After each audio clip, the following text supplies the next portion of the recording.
સો students, આપણે last time સદીશોના સરવાળા માટેની આલેખની રીત જોયેલી, ત્રિકોણની અને સમાંતર બાહુ ચતુષ્કોણની રીત આપણે જોયેલી. પણ દરેક રીતમાં અપડેશન જરૂરી હોય અને ઘણી વખત એવું બને કે જે જગ્યાએ જે વસ્તુ કામ લાગતી હોય એ જ લાગે. જુદા જુદા સંજોગોમાં જરૂરિયાત અનુસાર આપણી જરૂરિયાતના સાધનો અથવા આપણે જરૂરિયાતમાં લીધેલી પદ્ધતિઓ બદલાય એ જરૂરી છે. જેમ કે તમને જ્યારે એમ કહેવામાં આવે કે ત્યારે તમારે કંઈક પીવાનું છે, એના માટે સ્ટ્રો જોઈશે કે નહીં, તો તમારે પહેલાં એ નક્કી કરવું પડે કે શું પીવાનું છે. પાણી પીવાનું હોય તો સ્ટ્રોની જરૂર નથી, સોફ્ટ ડ્રિંક પીવાનું હોય તો સ્ટ્રો જરૂરી છે, ચા પીવા માટે સ્ટ્રોની જરૂર નથી. તો ડિપેન્ડ્સ કે જુદા જુદા કેસમાં તમે કઈ વસ્તુનો ઉપયોગ કરો છો. અહીંયા પણ એવું જ કંઈક છે.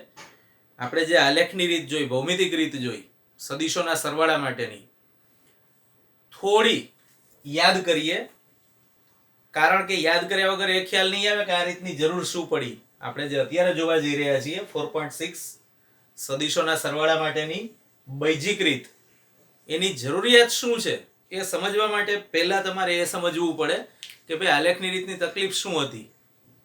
ધારો કે મને એમ કહેવામાં આવે છે કે સદીશ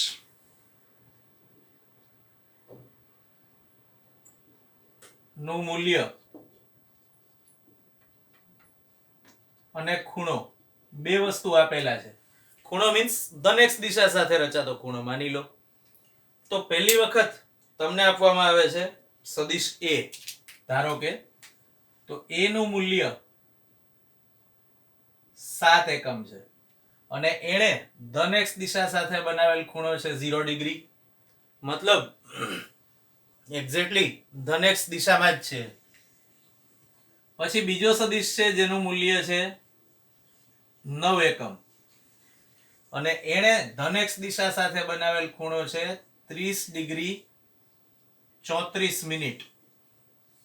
અને ત્રીજો સદિશ છે c જેનું મૂલ્ય છે 4 એકમ અને એણે ધન x દિશા સાથે બનાવેલ ખૂણો છે 95 ડિગ્રી 23 મિનિટ. હવે જો તમારે આલેખની રીતે આ ત્રણનો સરવાળો કરવો હોય, મતલબ તમને એવું પૂછવામાં આવે કે a, b અને c નો પરિણામી સદિશ શું થશે, તો હવે સિચ્યુએશન થોડી વિચિત્ર થાય છે. કારણ સદિશ a તમે દોરી કાઢ્યો, સ્કેલ માપ રાખ્યું 1 સેન્ટીમીટર બરાબર 1 એકમ. તો ધારો કે આ તમે સદિશ a દોર્યો જેનું મૂલ્ય 7 એકમ છે અને ધન x દિશામાં જ છે, મતલબ કે ખૂણો 0 ડિગ્રી છે. હવે મેથડમાં તમે એવું જોયેલું કે આના શીર્ષમાંથી બીજો સદિશ દોરવાનો મૂલ્ય અને દિશા સહિત. તો આના શીર્ષમાંથી તમે 9 એકમ લંબાઈનો એક સદિશ દોર્યો જેણે ધન x દિશા સાથે બનાવેલ ખૂણો 30 ડિગ્રી 34 મિનિટ છે. ધારો કે તમારી જોડે બહુ સારી કક્ષાનું, સારી ક્વોલિટીનું કોણ માપક છે, તો આ ધન x દિશા છે. તમે 30 ડિગ્રી ખૂણો માપ્યો અને 30 ડિગ્રી ખૂણે આ 9 એકમ મૂલ્યનો સદિશ b દોર્યો. માની લો કે આ 9 એકમ છે લંબાઈ અને આ ખૂણો 30 ડિગ્રી કન્ફર્મ છે, પણ ઉપરની 34 મિનિટનું શું? કારણ કે 1 મિનિટ એટલે 1 ડિગ્રીનો 60મો ભાગ.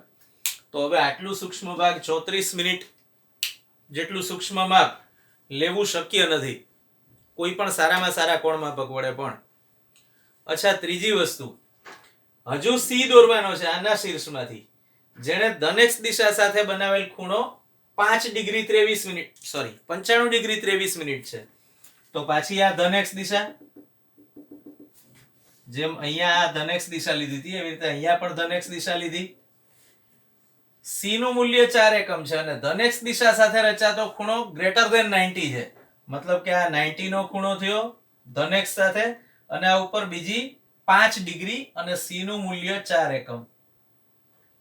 તો હવે આ ખૂણો જે ધન y દિશા સાથે રચાયો એ એપ્રોક્સ 5 ડિગ્રી હશે, અથવા ધન x દિશા સાથે રચાતા ખૂણાની દ્રષ્ટિએ વાત કરો તો 95 ડિગ્રી 23 મિનિટ. પાછો સેમ ઇશ્યુ અહીંયા પણ થશે. તમે 95 ડિગ્રી પ્રોપર એકદમ એક્ઝેક્ટ માપી શકશો પણ 23 મિનિટ નહીં માપી શકો. તો હવે ફાઇનલી આપણી મેથડ મુજબ જ્યારે તમે પહેલાનું પૂછ અને છેલ્લાનું શીર્ષ જોડશો અને પરિણામી સદિશ મેળવશો r બરાબર a plus b plus c,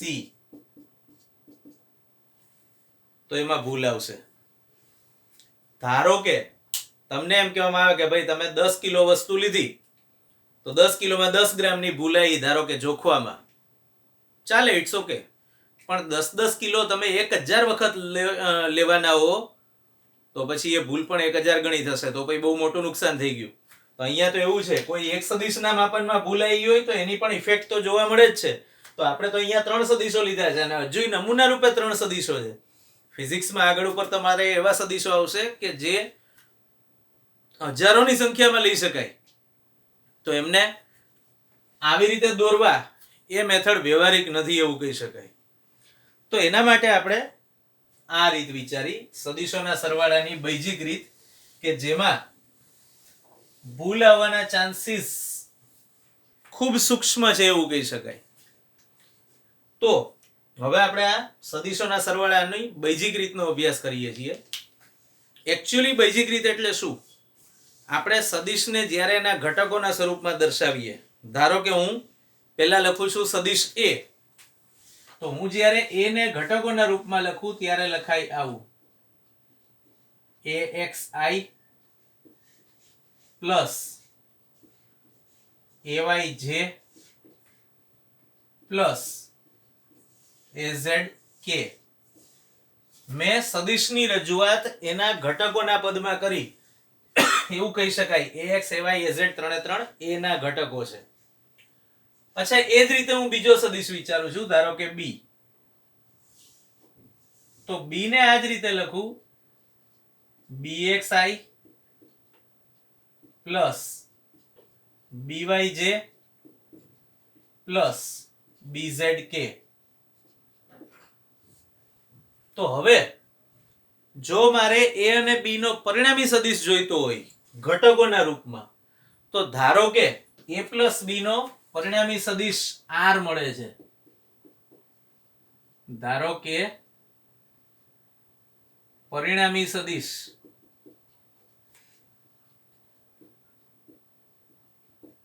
કોનો? સરવાળાનો પરિણામી સદિશ.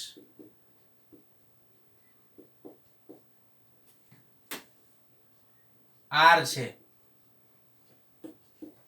તો હવે r બરાબર શું લખાય? a plus b,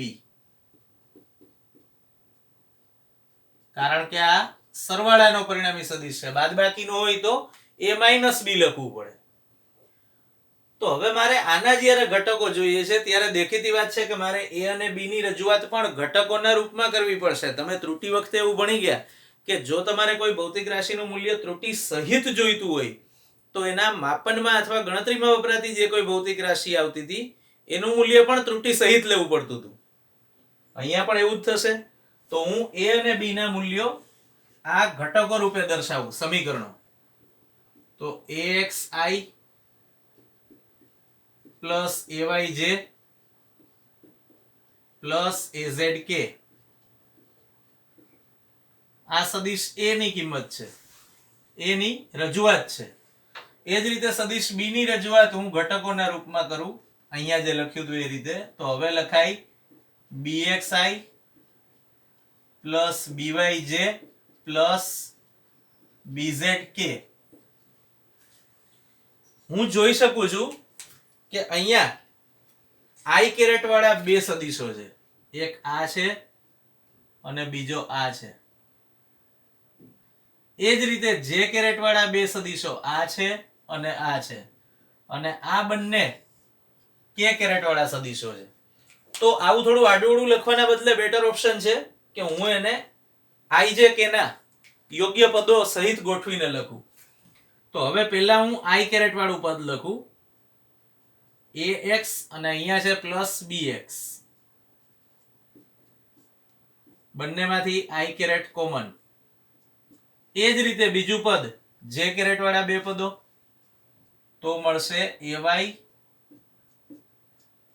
plus by જે કેરેટ, અને છેલ્લે એ જ રીતે z વાળા અથવા k કેરેટ વાળા બે પદો,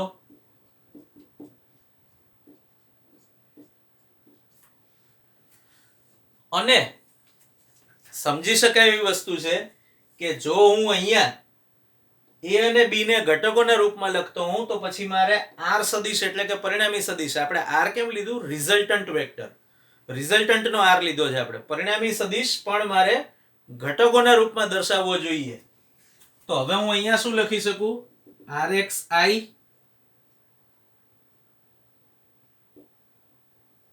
પ્લસ ryj પ્લસ rzk. અહીંયા યાદ રાખવા લાયક એક બાબત એ છે કે મેં તમને આ પહેલા કીધું હતું કે r માટે આપણે rx ry rz નથી વાપરતા, ખાલી xi yj zk લખીએ છીએ. પણ એ r કયો હતો? પેલો r હતો જે સ્થાન સદિશ માટે વપરાતો હતો, સ્મોલ r. અહીંયા r પરિણામી સદિશ છે, સ્થાન સદિશ નથી, મગજમાં રાખજો. તો હવે હું સમીકરણની બંને બાજુઓ સરખાવું ત્યારે મને ખ્યાલ આવે છે કે rx બરાબર ax પ્લસ bx, એ જ રીતે ry બરાબર ay પ્લસ by મળે, અને rz બરાબર az પ્લસ bz મળે. તો ફાયદો શું થયો? હવે પહેલા તો હું આ ત્રણ સમીકરણો લખી લઉં. rx બરાબર ax પ્લસ bx, ry બરાબર ay પ્લસ by, અને rz બરાબર az પ્લસ bz. ફાયદો સમજીએ હવે. ધારો કે તમને કોઈ બે સદિશો આપ્યા છે, સદિશ a બરાબર 2i plus 3j plus 4k, અને સદિશ b બરાબર 3i plus 4j plus 5k.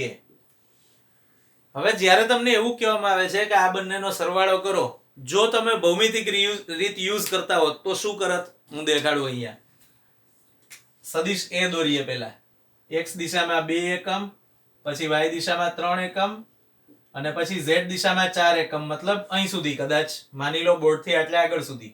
હવે પહેલાનું પૂછ અને છેલ્લાનું શીર્ષ જોડી દો એટલે આ મળ્યો સદિશ a. હવે આના શીર્ષમાંથી પાછો મારે b દોરવાનો, મતલબ x દિશામાં 3, y દિશામાં 4 અને z દિશામાં 5. તો છેલ્લાનું શીર્ષ અહીંયા આવ્યું, તો પહેલાનું પૂછ અને છેલ્લાનું શીર્ષ જોડો, ઓકવર્ડ થઈ જાય. ત્રિપરિમાણમાં આવો સદિશ પરફેક્ટલી દોરવો શક્ય નથી. તો બૈજિક રીત અહીંયા આપણને ઘણી કામ આવે છે. ધારો કે હું બૈજિક રીતે આ બેનો સરવાળો કરું તો પરિણામી સદિશનો x ઘટક એટલે શું? a નો x ઘટક અને b નો x ઘટક. હવે જો a નો x ઘટક એટલે i કેરેટ સાથે શું છે? 2. તો આ થયો સદિશ a નો x ઘટક. એ જ રીતે જે કેરેટ વાળો ઘટક y દિશા સૂચવે આપણે જાણીએ છીએ એટલે આ y ઘટક છે, અને આ છે z ઘટક. એ જ રીતે અહીંયા છે આ b નો x ઘટક, b નો y ઘટક અને b નો z ઘટક.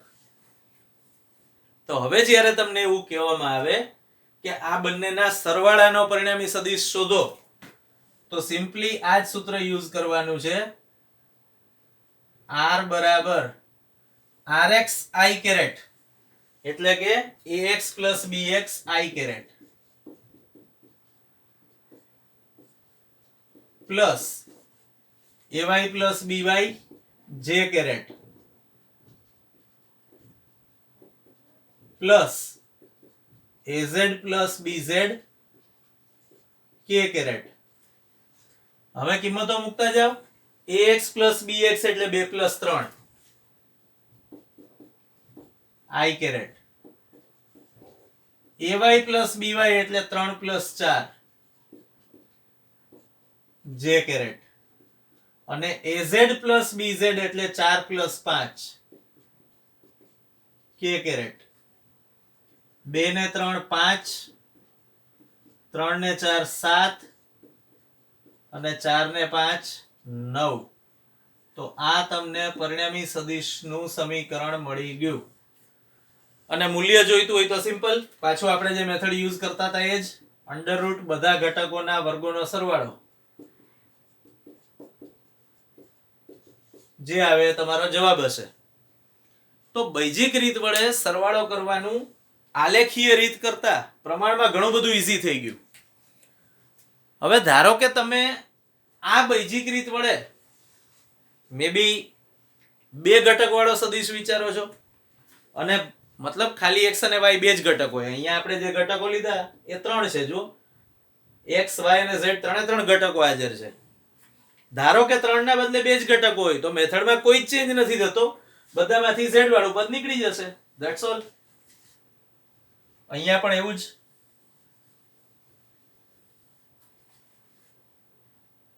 અહીંયાથી પણ આ પદ જતું રહેશે અને અહીંયાથી આ જતું રહેશે મતલબ કે બે પરિમાણ એટલે કે સમતલમાં રહેલા સદિશો માટે પણ તમે આ રીત વાપરી શકો છો બહુ ઈઝીલી બરાબર અગેન જો એક ઉદાહરણમાં જોવું હોય તો એમાં પણ એવું જોઈ શકો કે અહીંથી પણ z ઘટક ન હોય જોઈ લો બહુ સિમ્પલ રીતે સરવાળો થઈ ગયો અને એનું મૂલ્ય પણ મળી ગયું પરિણામી સદિશનું તો તમે એવું કહી શકો કે સદિશોના સરવાળાની બૈજિક રીત સમતલમાં એટલે કે બે પરિમાણમાં રહેલા સદિશ અને અવકાશમાં એટલે કે ત્રિપરિમાણમાં રહેલા સદિશ બંને માટે કામ લાગે એવી છે આ સિવાય ધારો કે બીજું એક એક્ઝામ્પલ કન્સિડર કરીએ તમને બે ના બદલે ત્રણ સદિશો આપ્યા છે a b અને c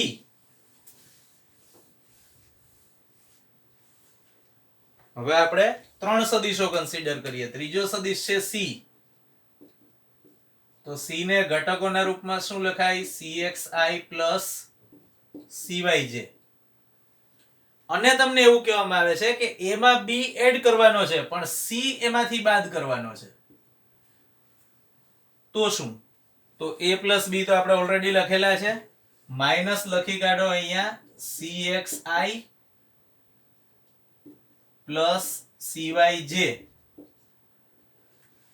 હવે દેખીતી વાત છે હું જ્યારે આ માઈનસ નિશાની બંનેને લાગુ પાડીશ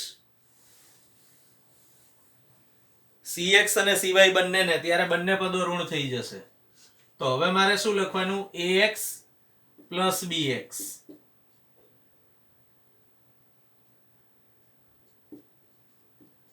પણ cx વાળો ઘટક કેવો થઈ ગયો ઋણ માઈનસ cx i કેરેટ બધામાંથી કોમન પ્લસ y ઘટકની વાત કરો તો ay by બંને ધન પણ cy પાછો કૌંસ છોડીએ એટલે ઋણ થઈ જશે તો શું આવશે હવે ay by માઈનસ cy બધામાંથી j કેરેટ કોમન પાછું સમીકરણની બંને બાજુઓ સરખાવો તો ખબર પડી કે rx બરાબર ax bx cx અને ry બરાબર ay by cy તો સાદામાં સાદી રીતે કહીએ તો સાદામાં સાદી સમજૂતી એ છે આ વસ્તુની કે તમે જે પ્રક્રિયા ઘટકોના પદમાં વિચારી શકો છો એ આલેખીય રીત કરતા વધારે ઈઝી થઈ ગઈ વાત તો હવેથી આપણે આ ચેપ્ટરમાં જે કોઈ દાખલા ગણીશું અને જે કોઈ સદિશોના સરવાળા બાદબાકી કરીશું એમાં મોટા ભાગે બૈજિક રીતે જ વાપરીશું હા જ્યાં જરૂર આલેખની રીતની પડે એવા દાખલા જો કે બહુ ઓછા આવશે અને ત્યાં આપણે આલેખની રીત વાપરીશું એ વાત અલગ છે આખી પણ આલેખની રીત મેઇનલી આપણે જ્યારે યુઝ કરીશું ને એ ગણતરી માટે નહીં હોય. આલેખની રીત મોટા ભાગે હશે સદિશોની ભૌમિતિક રજૂઆત કઈ રીતે કરી છે એ સમજવા માટે, મતલબ કયો સદિશ કઈ દિશામાં છે એ દર્શાવવા માટે. બાકી મોટા ભાગે આપણે ગણતરી માટે બૈજિક રીતનો જ ઉપયોગ કરીશું. અને બીજી વાત કે જ્યાં ક્યાંય પરિણામી સદિશ અને એના વડે રચાતો ખૂણો શોધવાની વાત આવે, આપણે અત્યાર સુધી જે કંઈ ચર્ચા કરી એ પરિણામી સદિશના ઘટકોના મૂલ્યો વગેરે વગેરે એ બધી ચર્ચા કરી. પણ કોઈ પણ સદિશ માટે બે વસ્તુ અગત્યની હોય. એક છે એનું મૂલ્ય અને બીજું છે એને સંદર્ભ અક્ષ સાથે રચેલો ખૂણો. સંદર્ભ અક્ષ તરીકે આપણે મોટા ભાગે ધન x લઈએ છીએ, કોઈ રૂલ નથી એવો કે જ લેવી.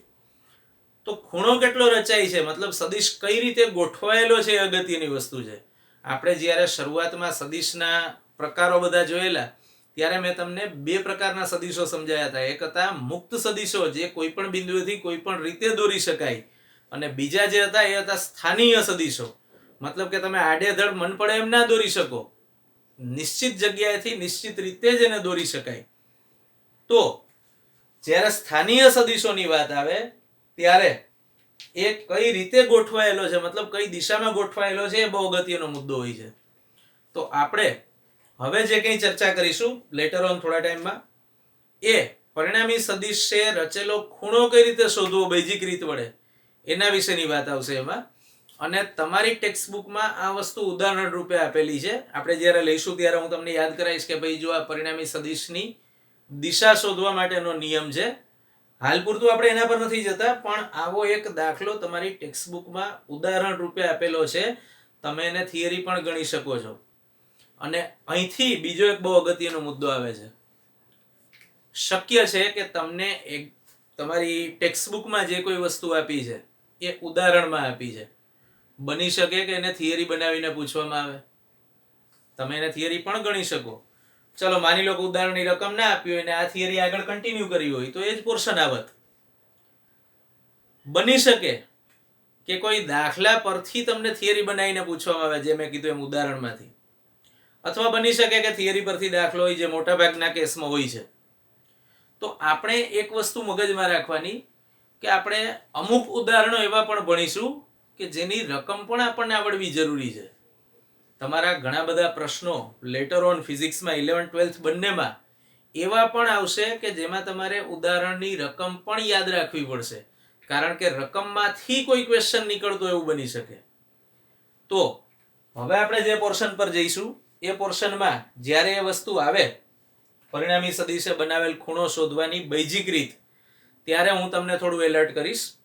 અને ત્યારે આપણું સંપૂર્ણ ફોકસ એ મેથડ સમજવા પર હોવું જોઈએ અને યાદ રાખવાનું છે કે આપણે એની રકમ પણ યાદ રાખવી પડશે. પરિણામી સદિશે બનાવેલ ખૂણો શોધવાનું ઉદાહરણ જે આવે એની રકમ પણ તમારે યાદ રાખવાની થશે. આટલું ધ્યાનમાં રાખવું.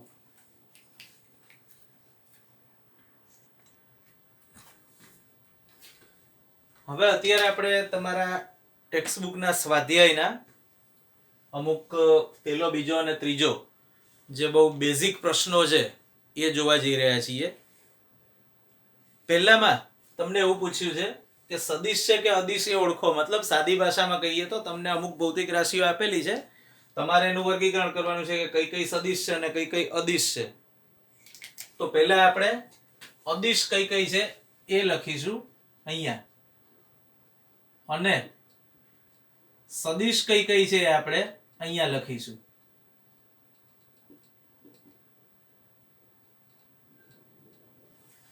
તો પહેલા અદિશ ભૌતિક રાશિ કઈ છે? કદ અદિશ છે, દ્રવ્યમાન અદિશ, ઝડપ એ અદિશ. અદિશ મતલબ એવી ભૌતિક રાશિઓ જેને દિશાની જરૂર નથી. આપણે જાણીએ છીએ કે આ ત્રણમાંથી કોઈને દિશાની જરૂર નથી, પણ પ્રવેગ આપણે એવું જોયું કે જો ગતિની દિશામાં પ્રવેગ હોય, મતલબ વેગની દિશામાં પ્રવેગ હોય તો વેગ સતત વધતો જાય, વિરુદ્ધ દિશામાં હોય તો ઘટતો જાય, મતલબ કે પ્રવેગ સદિશ છે.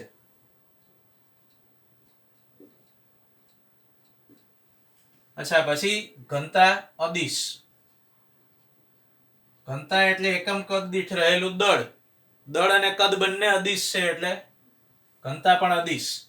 એ જ રીતે મોલ સંખ્યા, કોઈ જથ્થામાં વાયુના કેટલા મોલ રહેલા છે એ હંમેશા એક સંખ્યા હોય, ધેટ્સ વાય આપણે મોલ સંખ્યા એવો શબ્દ વાપર્યો. તો મોલ સંખ્યા પણ અદિશ છે. વેગ સદિશ છે. આપણે જાણીએ છીએ કે કોઈ એક દિશામાં વેગને ધન લેતા હો તો વિરુદ્ધ દિશામાં ઋણ લેવાય, અથવા આ દિશાને ઋણ લઈ લો તો પછી આને ધન લેવાય. પણ દિશા મુજબ સંજ્ઞા તમારે ચેન્જ કરવી પડે જો સુરેખ પથ પર ગતિ થતી હોય તો. આવું આપણે ભણી ચૂક્યા. અચ્છા, વેગ પછી કોણીય આવૃત્તિ, અગેન અદિશ છે.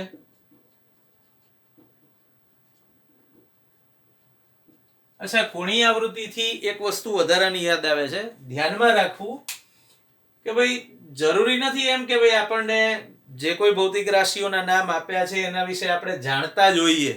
બિલકુલ નહીં. કદાચ બની શકે કે તમે એ વસ્તુ વિશે ભવિષ્યમાં ભણો. હજુ અહીંયા પણ ઘણી બધી એવી ભૌતિક રાશિઓ આવશે બાકીના 2 પ્રશ્નોમાં. હાલ પૂરતું જ્યાં શક્ય હશે ત્યાં હું તમને શોર્ટ એક્સપ્લેનેશન આપીશ. એ પણ શક્ય હશે ત્યાં જ, દરેક જગ્યાએ આપવું શક્ય નથી. પણ હાલ પૂરતું અહીંયા તો ક્યાંય ખાસ જરૂર નથી. એક કોણીય આવૃત્તિની જે આપણે વાત કરી એના વિશે થોડી માહિતી આપવી પડે કે કોણીય આવૃત્તિ ખરેખર શું છે. તો કે આવૃત્તિ ને 2π વડે ગુણાવો ત્યારે જે ભૌતિક રાશિ મળે એને આપણે નામ આપ્યું છે કોણીય આવૃત્તિ. આવૃત્તિના 2π ગણા, મતલબ આવૃત્તિ અદિશ છે તો પછી એના 2π ગણા કરો તો 2π એ સંખ્યા જ છે. તો સંખ્યા અને અદિશનો ગુણાકાર હંમેશા અદિશ મળે એટલે આપણે એને અદિશ ગણીએ છીએ. પછી સ્થાનાંતર આપણે જાણીએ છીએ સદિશ છે. અને છેલ્લી વસ્તુ આવે છે કોણીય વેગ. તો કોણીય વેગ પણ અદિશ ભૌતિક રાશિ છે. કોણીય આવૃત્તિનું જ બીજું નામ આમ છે કોણીય વેગ. બરાબર. જોકે કોણીય વેગ થોડું કન્ફ્યુઝન વાળું કહી શકાય, કારણ કે કોણીય વેગ તમે ચેપ્ટર 7 માં ભણશો અને કોઈ પદાર્થ જ્યારે પોતાની ધરી પર ભ્રમણ કરતો હોય ત્યારે એની ભ્રમણાક્ષની દિશામાં કોણીય વેગ હોય એવું એમાં આવશે. તો દિશા નિશ્ચિત છે એ અર્થમાં તમે એને અદિશ ગણો તો ચાલે, અને તમે જો એને સદિશ ગણો તો પણ ચાલે. પણ આપણી ટેક્સ્ટબુકમાં આપેલા આન્સર મુજબ કોણીય વેગને અદિશ લેવામાં આવે છે એટલે આપણે પણ એને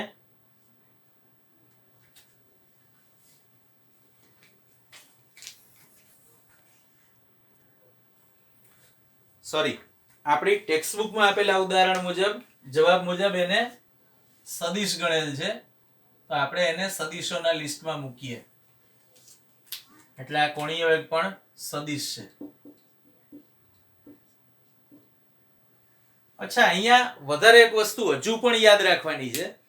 મેં જેમ કીધું એમ કે અમુક ભૌતિક રાશિઓ એવી છે કે જેને દિશા હોવા છતાં પણ તમે એને અદિશ ગણો છો. જેમાંની એક છે દબાણ. તો દબાણ જે તે સપાટીને લંબરૂપે એકમ ક્ષેત્રફળ દીઠ લાગતું બળ છે. તો આપણે એની દિશા જાણીએ છીએ કે સપાટીને લંબરૂપે જ છે એટલે આપણે દબાણને અદિશ ગણીએ છીએ. તો એ અર્થમાં તમે કોણીય વેગને અદિશ લઈ શકો. મેં કીધું એમ એની દિશા નિશ્ચિત છે, ભ્રમણાક્ષની દિશા. બરાબર. પણ દિશા છે ખરી એટલે એ અર્થમાં એને સદિશ ગણ્યું છે. તો ઘણી વખત એવું હોય પેલું નરોવા કુંજરોવા બેમાંથી એકમાં ના ગણાતું હોય એ ટાઈપનું. અચ્છા, બીજી વાત, સ્વાધ્યાયનો દાખલો 4.2.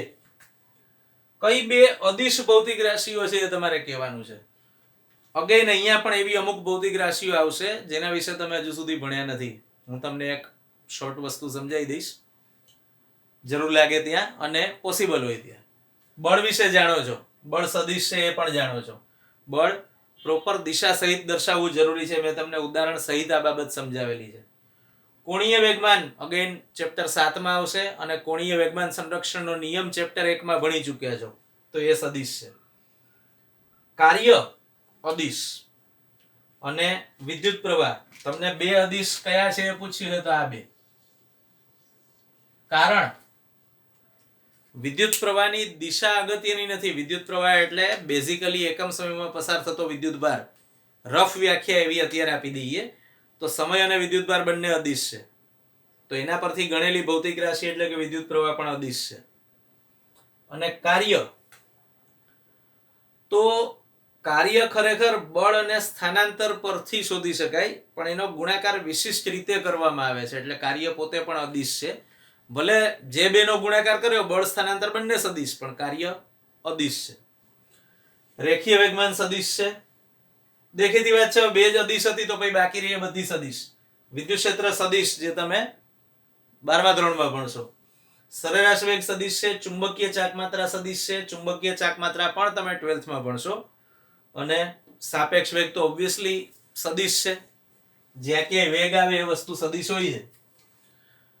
ઓકે, હવે તમને એવું પૂછ્યું છે કઈ ભૌતિક રાશિઓ સદિશ છે તમારા દાખલા 3માં. તો દાખલા 3માં એક બાબત યાદ રાખવાની છે કે અહીંયા તમને અદિશ કઈ છે એવું પૂછ્યું છે, જ્યારે અહીંયા સદિશ કઈ છે એવું પૂછ્યું છે. તો તાપમાન અદિશ છે, આપણે જાણીએ છીએ. તાપમાનને દર્શાવવા માટે દિશાની જરૂર પડતી નથી, તો તાપમાન અદિશ છે. દબાણ મેં કીધું એમ હંમેશા સપાટીને લંબરૂપ હોય એટલે એ પણ અદિશ. આઘાત સદિશ છે. તમે આ ભૌતિક રાશિ આગળ ઉપર ભણશો. આઘાત એનો અર્થ એવો છે કે બળનો આઘાત. વધારે સારી રીતે એનું આખું નામ બળનો આઘાત એવું છે. અને ન્યૂટનના ગતિના બીજા નિયમ પરથી એવું કહેવામાં આવે છે કે F ડેલ્ટા T એ આ બળના આઘાતનું સમીકરણ છે. જોઈ શકો છો વેક્ટર F સદિશ છે, ડેલ્ટા T સમયગાળો અદિશ છે, તો અદિશ સદિશના ગુણાકારથી જે મળે એ સદિશ. સમય અદિશ છે, જાણો જ છો. હવે પાવર એટલે શું? આપણે જે પેલું કહીએ છીએ કે બહુ પાવર કરે છે, અર્થમાં પાવર નથી. એકમ સમયમાં થતું કાર્ય, એટલે કે કાર્ય કરવાનો કે થવાનો સમય દર, એને પાવર કહેવાય. તો આફ્ટર ઓલ તો કાર્યનું મૂલ્ય છે એકમ સમયમાં. તો કાર્ય અદિશ હતું તો આ પણ અદિશ. કુલ પથ લંબાઈ પણ અદિશ છે, આપણે જાણીએ છીએ. ઉર્જા અદિશ છે. ગુરુત્વીય સ્થિતિમાન તમે ચેપ્ટર 8માં ભણશો. કોઈ એક નિશ્ચિત બિંદુએ રહેલી ઉર્જા એવું કહી શકો હાલ પૂરતું શોર્ટમાં, એ પણ અદિશ છે. ઘર્ષણાંક તમે આગળ ગતિના નિયમો વાળા ચેપ્ટરમાં ભણશો. કોઈ બે સપાટીઓ વચ્ચે કેટલા પ્રમાણમાં ઘર્ષણ લાગે છે એ દર્શાવતો અચળાંક છે, એ પણ અદિશ. અને વિદ્યુત ભાર હમણાં જ આપણે વાત થઈ, અદિશ છે. લાસ્ટ બાબત, આ સિવાય ત્રીજો પ્રકાર જેની ચર્ચા આપણી ચોપડીમાં કરેલી નથી એ છે પ્રદિશ. એવો સદિશ કે જેનું મૂલ્ય દિશા સાથે બદલાતું હોય, એને આપણે નામ આપ્યું છે વિશિષ્ટ પ્રકારનો સદિશ એટલે કે પ્રદિશ.